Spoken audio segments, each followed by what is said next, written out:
사는 곳을 주소라고 이야기합니다. 여기 있는 대부분들이 서울시 성북구, 도남동, 정릉동, 기름동 주소를 주고 살아가는 줄 압니다. 그래서 당신 어디에 삽니까? 물어보면 저는 서울시 성북구 정릉동에 삽니다라고 이야기하죠. 근데 우리 그리스도인에게는 또 하나의 주소가 있습니다. 육적인 주소뿐만 아니라 영적인 주소가 있는데 우리의 영적인 주소는 어디냐면 예수 그리스도입니다. 그래서 당신은 어디에 살고 있습니까? 라고 물어보면 저는 육적으로는 서울시 성북구 어디 어느 동에 살고 있지만 영적으로는 예수 그리스도 안에 살고 있습니다 라고 우리가 이야기할 수 있다라고 하는 것입니다. 많은 분들이 강남에 살기를 원하죠. 왜냐하면 강남에 살면 좋으니까. 그래서 또 여러 가지 편리한 환경들이 있기 때문에 강남에 사는 것을 되게 자랑스러워합니다. 지방에 내려가면 서울에서 왔다 그러면 좀 부러워하는 모습이 있어요. 왜냐하면 서울이 우리나라의 중심 아닙니까? 그래서 나도 서울에 살았으면 하는 마음들이 있지 않아요? 그런데 서울에 사는 사람들은 또 누구를 부러워합니까?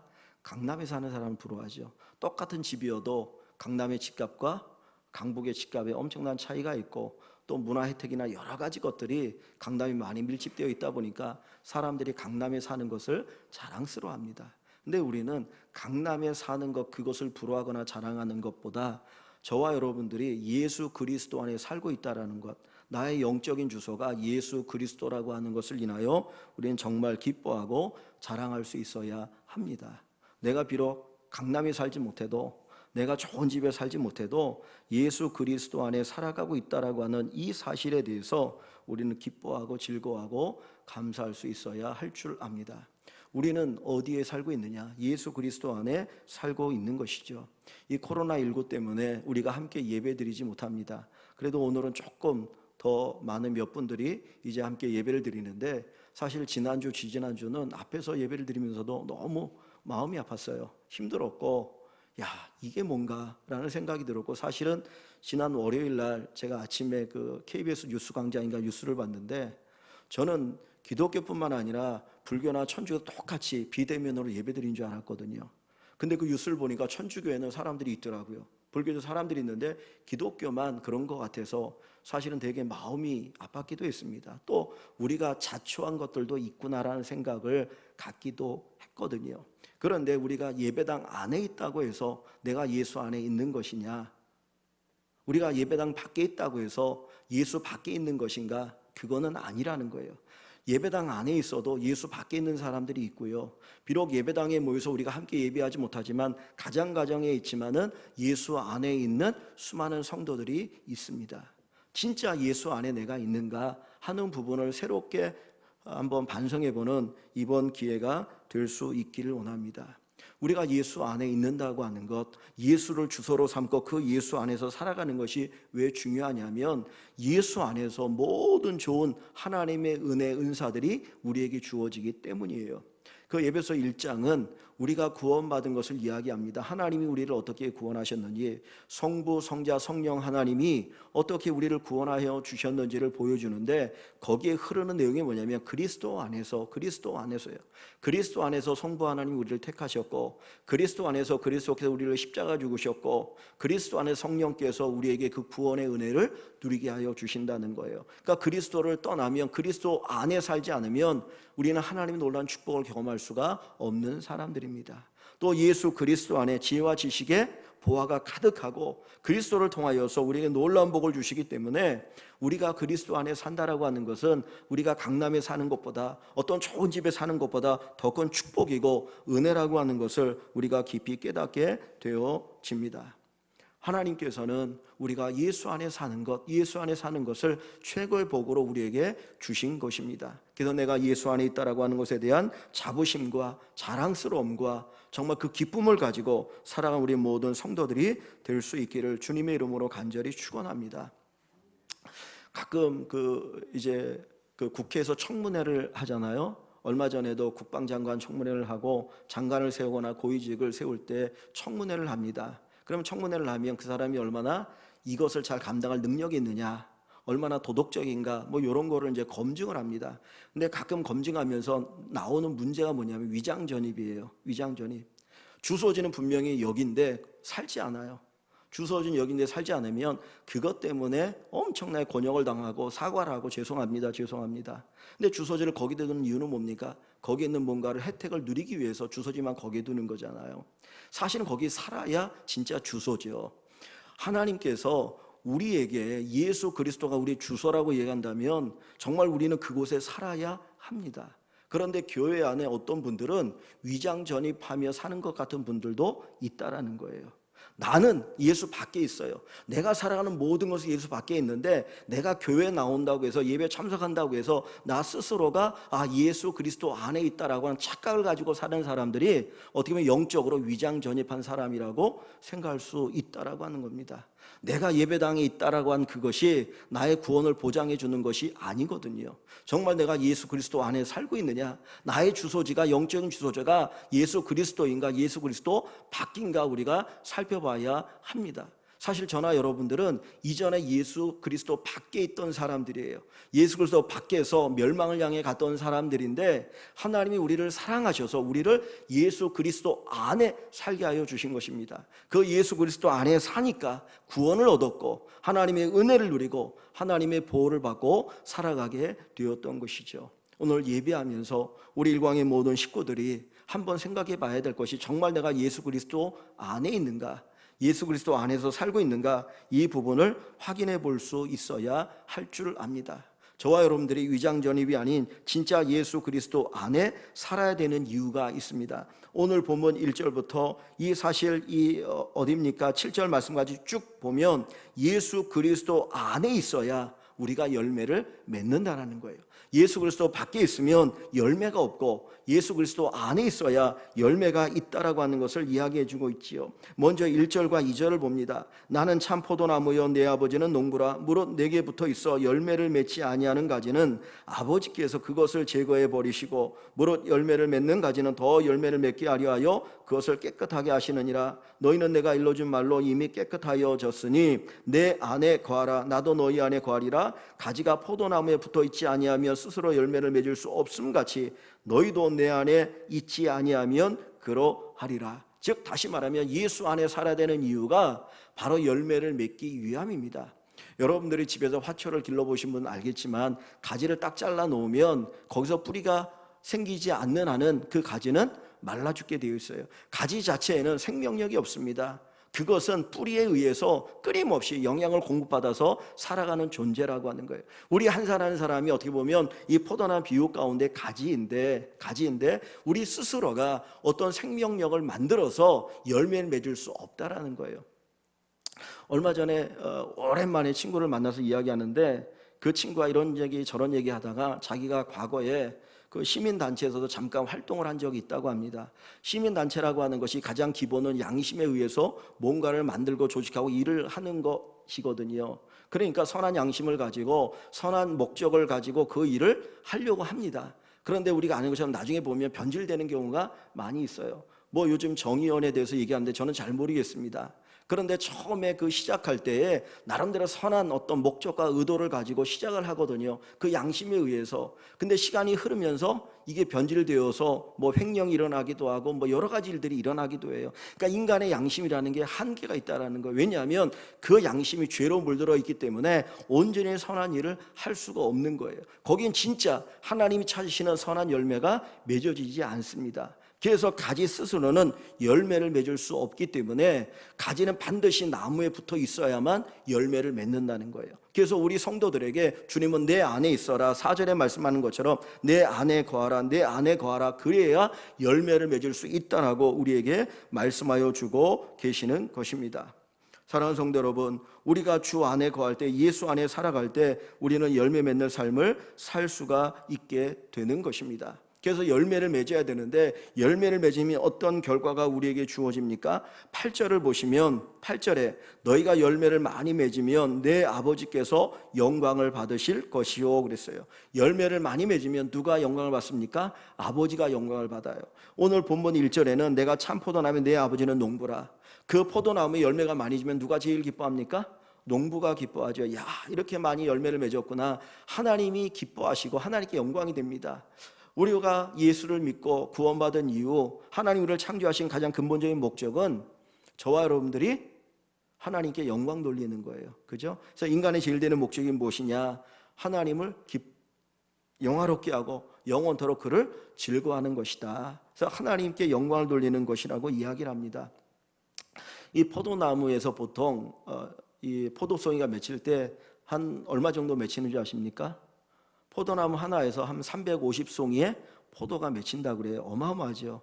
포도나무 하나 잘 가꾸면 350송이의 포도 열매가 맺히니까 얼마나 많이 맺히는지 모릅니다. 근데 우리나라 고창에 어떤 그 포도원 농장에 거기는 엄청난 수확을 거뒀는데 하나의 포도나무에서 얼마의 포도송이를 맺었는지 아세요?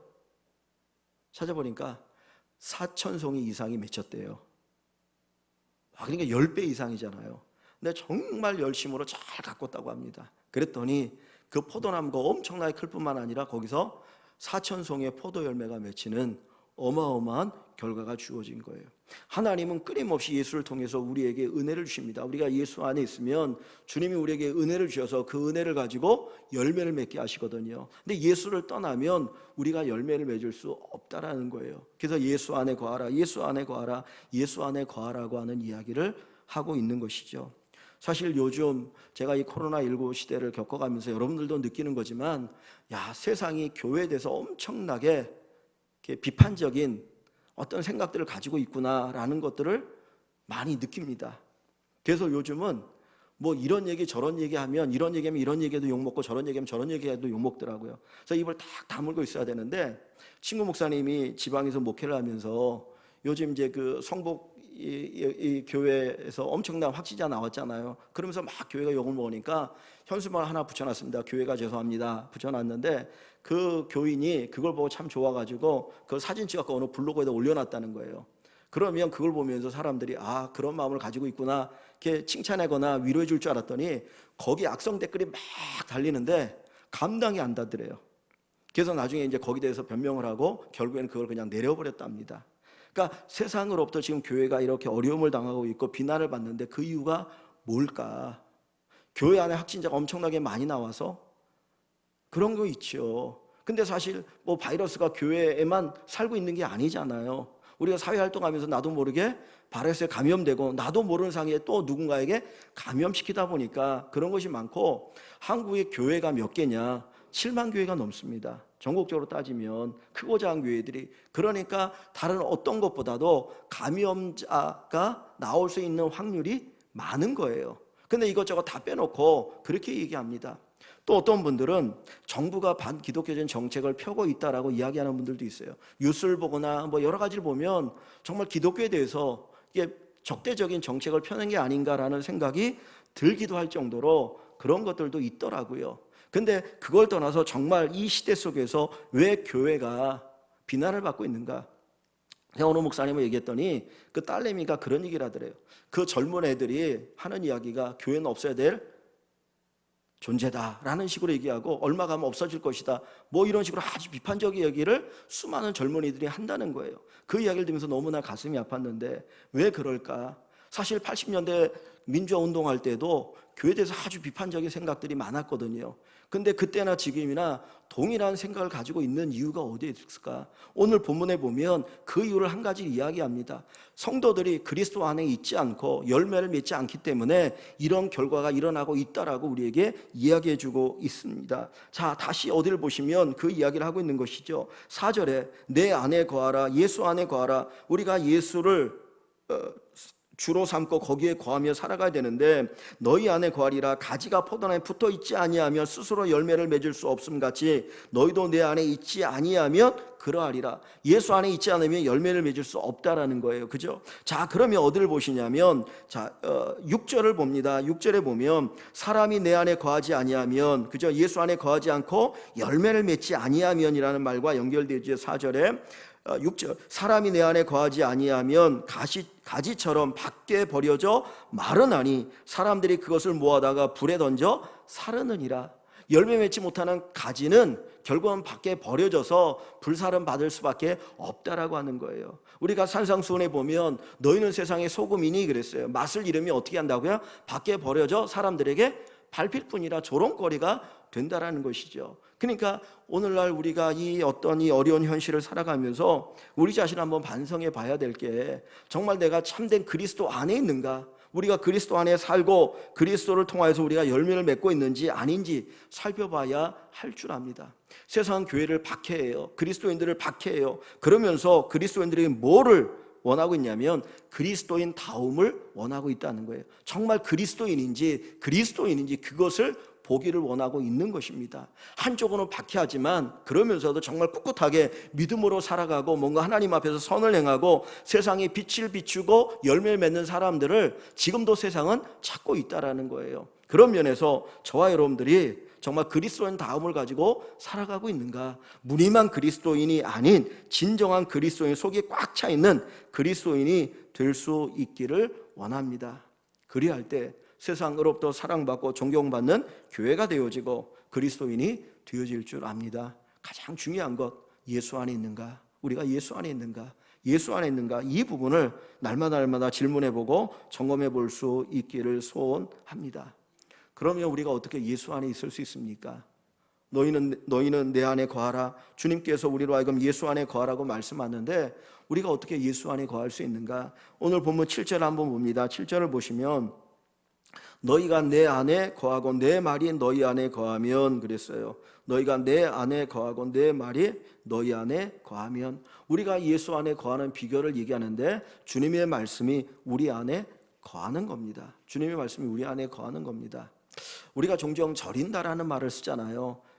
김치를 담글 때 배추를 소금물에 절이지 않습니까? 그러면 절여 놓으면 그 소금이 배추 안에 쭉 스며들거든요. 절인다라는 거죠.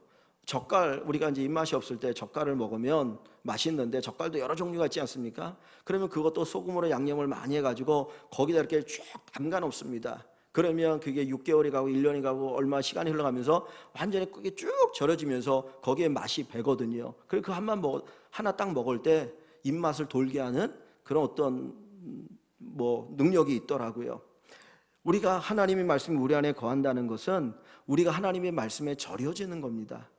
나의 생각과 나의 감정과 나의 행동 모든 것들이 하나님의 말씀에 이렇게 쭉 절여져서 내 생각 속에 하나님의 말씀이 우러나오고 내 행동 속에 하나님의 말씀이 우러나올 때 우리가 예수 안에 있다라고 말할 수 있고 예수의 말씀이 우리 안에 있다라고 얘기할 수 있는 것이죠. 하나님 말씀대로 살아가는 삶, 하나님의 가르침이 우리 안에 있는 것, 그것이 예수 안에 있는 것이고 거기에 열매가 있게 되어지고 거기에 하나님 영광이 나타나고 세상으로도 존경받는 그러한 역사들이 나타나게 되어질 것입니다. 우리가 말씀을 단순히 읽는 것으로 끝나는 것이 아니라 그 말씀이 나를 이끌어가는 삶, 그 말씀이 나를 이렇게 변화시키는 삶을 살아가는 귀한 축복이 꼭 있기를 주의 이름으로 간절히 축원합니다.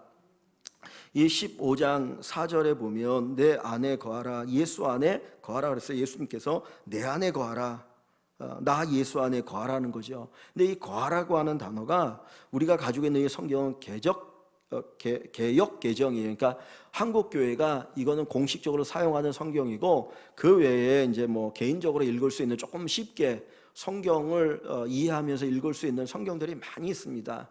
표준세 번역이다, 쉬운 성경이다, 여러 가지 이제 성경들이 있는데 거기에 보면 거한다라고 하는 단어를 여러 가지 이렇게 번역해 놨어요. 어떻게 번역해 놨냐면 나를 떠나지 말라, 내 안에 머물러 있으라, 내 안에 살아라, 내 안에 있으라, 이렇게 다양한 표현으로 쓰고 있는데 결국은 다 비슷한 표현이죠. 근데 제가 이걸 보면서 영어로 보니까 영어도 3개의 단어가 있는데 하나가 뭐냐면 리메인이라고 하는 단어로 썼습니다. 이 리메인이라는 단어는 뭐냐면 지속적으로 남아있는 걸 얘기해요. 지속적으로 어디에 남아있을 때 얘기합니다. 그러니까 거하라고 하는 이야기를 지속적으로 예수 안에 남아있으라는 겁니다. 왜 이야기를 하냐면 우리가 살아가면서 예수를 떠나고 싶을 때가 있어요. 힘들고 어려우면 예수를 떠나서 내 마음대로 살고 싶은 거예요. 마치 탕자가 자기 아버지 집을 떠나 지 마음대로 살다가 완전히 망하는 것처럼 우리 인생에도 어느 순간에 힘들고 어려우면 예수 안에 살아갖고 내가 되는 게 없네? 그래 떠나고 싶은 거예요. 그때에도 주님은 남아있으라는 거예요. 그것이 바로 예수 안에 거한다라고 하는 의미가 담겨 있는 것이죠. 아까 우리 집사님이 기도해 주셨지만 우리가 살아가면서 여러 가지 어려움 당하지 않습니까? 입시에 실패하기도 하고 취직에 실패하기도 하고 또는 결혼이 제대로 되지 않고 직장 사업이 실패할 때도 많이 있어요. 그때 하나님이 나를 사랑하지 않는가 봐, 하나님 믿어도 아무 소용없는가 봐, 그러 떠나는 게 아니라 그때도 계속 그 자리에 머물러 있는 것, 그것이 바로 주 안에 거하는 것입니다. 어떤 상황이 와도 상황이 흔들리지 않는 끝까지 주님 안에 거하는 것, 그것을 가리켜서 주 안에 거한다라고 하는 표현으로 쓰고 있는 것입니다. 또 하나는 어바이드라고 하는 단어로 이렇게 번역되어 있는데, 이거는 그 어떤 거한다는 의미와 더불어서 참다 또는 견디다라고 하는 그런 의미도 거기 내포되어 있거든요. 그러니까 예수 안에 거하기 위해서는 어때요? 환난과 어려움이 닥쳐도 참고 견뎌야 된다는 거죠. 참지 않으면 그냥 뛰쳐나가게 되어져요. 근데 참고 견디면 거기에서 하나님의 은혜, 하나님의 능력을 경험하게 되는 것이죠. 그래서 사도행전 14장 22절에 보니까 이런 말씀이 있어요. 마음을 굳건하게 하여 믿음에 머물라.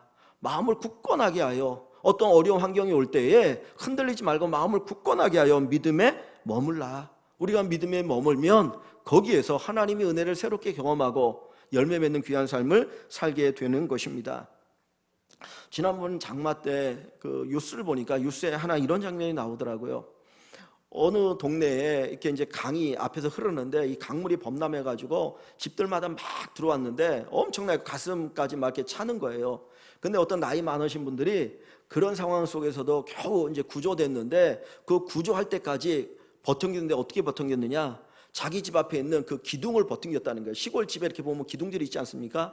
그 나무 기둥 그거 꽉 붙들고 물에 휩쓸려 가지 않도록 버팅기니까 얼마 지나지 않아서 이제 자기를 구해주더라, 그 얘기합니다. 우리가 꼭 붙잡고 붙들게 됩니다. 말씀 붙들고 예수 붙들고 우리가 버팅기다 보면 주 안에 거하게 되어지고 하나님의 은혜를 새롭게 체험하고 하나님의 놀라운 열매를 경험하게 되어질 줄 압니다.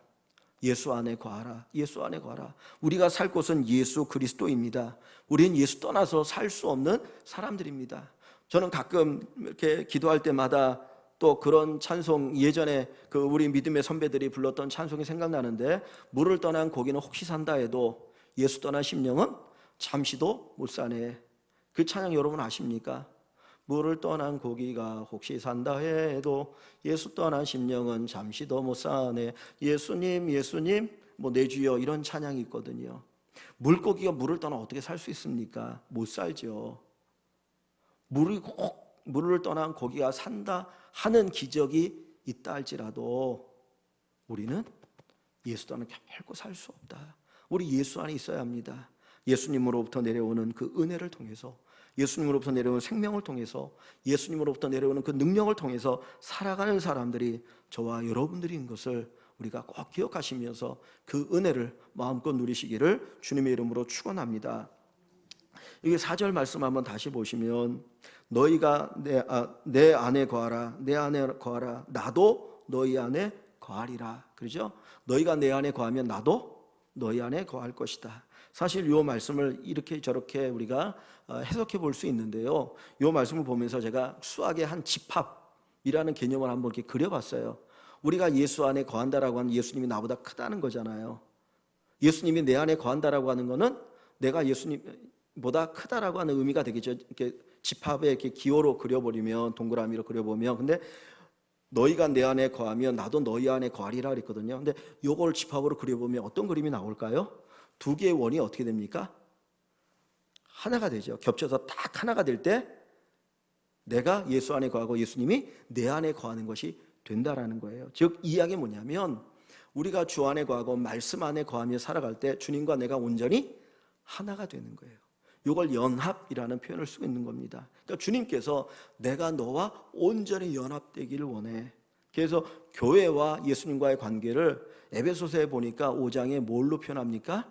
부부관계로 표현하고 있죠. 부부가 두 사람이, 낯선 두 사람이 만나서 하나가 되는 거 아닙니까? 그리고 생각이 하나가 되고 감정도 하나가 되고 살아가는 방향이 점점 하나가 되어지는 게 부부잖아요. 그것처럼 우리와 주님과의 관계가 이렇게 온전히 연합되어서 하나 되어지는 것을 의미하는 거죠.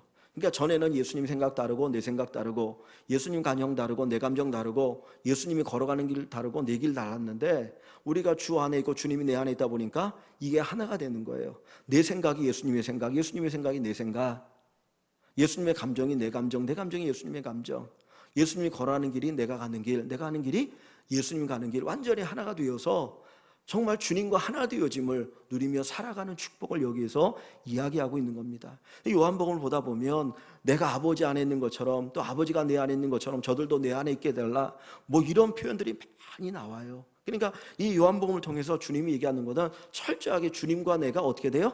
하나가 되고 싶은 거예요. 그래서 그 에베소도 보면 예수님이 머리라고 얘기하고 있고 우리를 몸으로 표현하고 있지 않습니까? 머리와 몸은 떨어질 수가 없잖아요. 하나 되어서 살아가는 것, 그것을 우리에게 이야기하는데 우리가 주님 안에 거하면 주님이 온전히 우리 안에 있게 됩니다. 근데 온전히 하나 되어지는 건 어떤 거냐면요, 상대방을 억압하는 게 아니에요. 구속하는 게 아니에요. 그죠? 내가 상대방을 구속한다고 해서 우리가 하나 되는 게 아니잖아요. 진짜 하나 되면 어떤 거냐면 자발적인 섬김입니다. 상대방이 나에게 막 그걸 요구하지 않는데도 자발적으로 섬겨 나가서 그 섬김이 이루어질 때 온전히 하나 되어지잖아요. 주님께서 우리에게 섬긴 것도 우리가 뭘 요구해서 아니라 그냥 자발적으로 자기 목숨을 내어주는 사랑을 우리에게 보여주셨죠. 우리도 그 사랑을 받았고 이제는 우리도 자발적으로 주님을 섬기는 겁니다. 예수님께서 여러분을 예수 믿게 하고 예배드리게 하고 뭔가 봉사하게 하실 때에 막 여러분들을 막 코너로 몰아가지고 그렇게 하십니까? 어떤 분들은 그런 분들도 있다고 그래요. 뭐 내가 어떻게 했는데 내가 이런 어려운 일을 당해서 하나님 나를 이렇게 몰아가지고 내가 이렇게 예수 믿었습니다. 그런 분도 혹 있을 수 있어요. 근데 대체적인 주님은 그렇게 하지 않으셔요. 우리 스스로가 판단하고 결정하게 하는 거예요. 분명히 그 뒤에 하나님의 은혜가 있죠. 그러니까 그런 걸 통해서 온전히 하나님을 사랑하게 하고 하나 되어서 하나님을 섬기게 하시는 놀라운 은혜가 있게 되는 것이죠. 그래서 갈라디아서 2장 20절 얘기하는 것처럼 내가 그리스도와 함께 살고 죽었고 이제 내 안에 그리스도가 살아서 정말 그 예수를 믿는 믿음을 가지고 살아가는 것이다 라고 우리에게 가르쳐주고 있습니다. 주 안에 거할 때 주님이 우리 안에 거하셔요. 주님과 우리가 온전히 하나 되어서 그 끊임없이 흐르는 생명의 능력을 우리가 경험하게 되어지고 그것을 통해서 주님을 찬양하고 귀한 열매를 맺으며 살아갈 수가 있게 되는 줄 압니다. 오늘 본문에 보면 우리가 예수 안에 있으면 주님과 하나 되어질 때 우리에게 뭐가 맺혀진다고 합니까? 열매가 맺어진다고 이야기해요. 열매는 생명의 결과예요. 그죠? 생명이 내 안에 흐르는 결과가 열매이지 생명이 없는데 열매가 맺어지진 않아요. 그러니까 우리가 예수 안에 있으면 예수님의 생명이, 예수님이 우리에게 주시는 은혜가, 능력이 우리 안에 흐르다 보면 자연스럽게 나타나는 게 열매입니다. 억지로 맺는 것이 열매가 아니라 자연스럽게 맺어지는 게 열매거든요. 오늘 본문에 보면 우리가 예수 안에 있어서 우리에게 나타나는 귀한 축복 세 가지를 얘기합니다. 첫 번째가 뭐냐면 기도 응답이에요. 기도 응답. 자, 7절 한번 같이 읽어봅니다. 7절. 너희가 내 안에 거하고 내 말이 너희 안에 거하면 무엇이든지 원하는 대로 구하라. 그리하면 이루리라. 너희가 내 안에 거하고 내 말이 너희 안에 거하면, 주님과 우리가 뭐예요? 하나 되어지면 이란 얘기죠. 그러면 어떻게 된다고요? 무엇이든지 원하는 대로 구하라. 기도하라. 그리하면 이루리라. 우리가 주님과 연합하면, 주님 안에 거할 때 우리에게 일어나는 첫 번째 놀라운 현상이 뭐예요? 기도 응답입니다. 기도 응답. 사실은 내가 기도하는 것 같지만은요, 응답받는 기도는 내가 기도하는 게 아니고 내 안에 계신 예수님이 기도하는 거예요. 왜냐하면 내 안에 누가 계셔요? 예수님이 계시죠. 우리도 예수님 안에 있고, 그러니까 내 안에 예수님이 계셔서 그 예수님이 기도하는 기도와 응답을 받는다는 거예요. 우리가 예수 안에 거한다는 말을 앞부분에 뭐라고 표현했냐면 주님의 말씀이 내 안에 있다라는 거잖아요. 그러니까 우리가 기도할 때에 그 말씀이 나로 기도하게 하고 그 말씀의 성취가 이루어지는 겁니다. 사실은. 그러니까 기도할 때 말도 안 되는 기도를 할 수가 없는 거예요. 응답받는 기도를 할 수밖에 없고 그 기도가 자연스럽게 응답으로 이루어집니다. 그래서 우리가 예수 안에 거하면 반드시 우리 안에는 기도의 응답이 이루어집니다. 그래서 하나님 말씀 붙들고 그 말씀을 읽고 그 말씀을 묵상하는 가운데 기도하시는 여러분들이 되어서 기도의 응답을 풍성하게 누리기를 주님의 이름으로 축원합니다.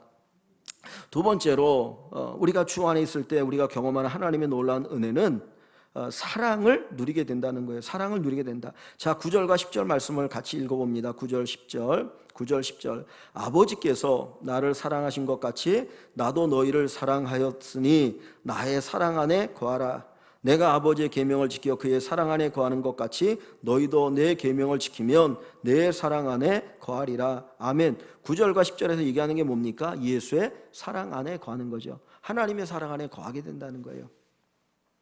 가끔 이제 애들이나 어른들 가운데 애정 결핍되어진 행동을 볼 때가 있어요. 어떤 아이들 이렇게 이제 뭐 어린이집이나 유치원에서 보면 아이들이 막 되게 이렇게 이제 험하게 굴거나 다른 아이들을 막 괴롭히는 아이들이 있습니다. 근데 이것저것 살펴다 보면 애정 결핍인 거예요. 애정 결핍. 며칠 전에 그 인천에서 화재가 났고 두 아이가 라면 끓여 먹다가 큰 봉변을 당했잖아요.